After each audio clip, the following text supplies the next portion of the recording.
চাই না। এই বেয়াদবকে আইনের আওতায় এনে এই যে আপনারা আজকে জাতির শ্রেষ্ঠ সন্তান, জাতির শ্রেষ্ঠ বিবেক, একজন আলেমে দ্বীন, আপনারা ওনাকে চিনেন, উনি বিশিষ্ট মিডিয়া ব্যক্তিত্ব, আমাদের অনেকেরই ওস্তাদ, আমাদের মুফতি ইব্রাহিম হুজুরের উপর ন্যাক্কারজনক যে হামলা হয়েছে, আমি আশা করি এবং ধন্যবাদ জানাই যে ওনার জন্মস্থান রশিদপুরের মানুষ ঢাকায় অনেক প্রতিষ্ঠিত,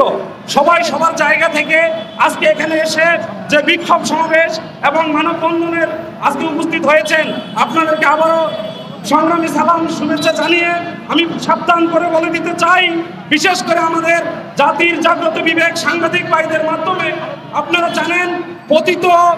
স্বৈরাচারের বিরুদ্ধে বাংলাদেশের প্রতিটি অঞ্চলে যিনি তার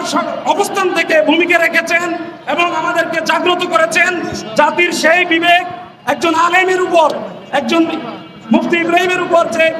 ন্যাক্কারজনক হামলা হয়েছে, আমি মনে করি বিশেষ করে অন্তর্বর্তীকালীন সরকারের প্রধানের কাছে আমাদের অনুরোধ থাকবে এই হামলার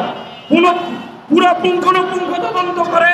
যেন যে কোনো মূল্যে এই ন্যাক্কারজনক হামলাকারী এই বেয়াদবের নাম আমি উচ্চারণ করতে চাই না, এই বেয়াদবকে আইনের আওতায় এনে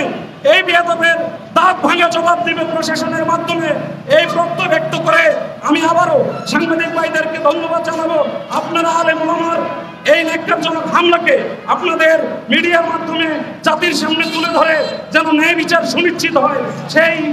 আশাবাদ আপনাদেরকে রেখে আবারও সকল উপস্থিতিকে ধন্যবাদ জানিয়ে আমি আমার নোয়াখালী বিভাগ বাস্তবায়ন মঞ্চ তথা বৃহত্তর নোয়াখালীবাসীর পক্ষ থেকে, রশিদপুরবাসীর পক্ষ থেকে আপনাদেরকে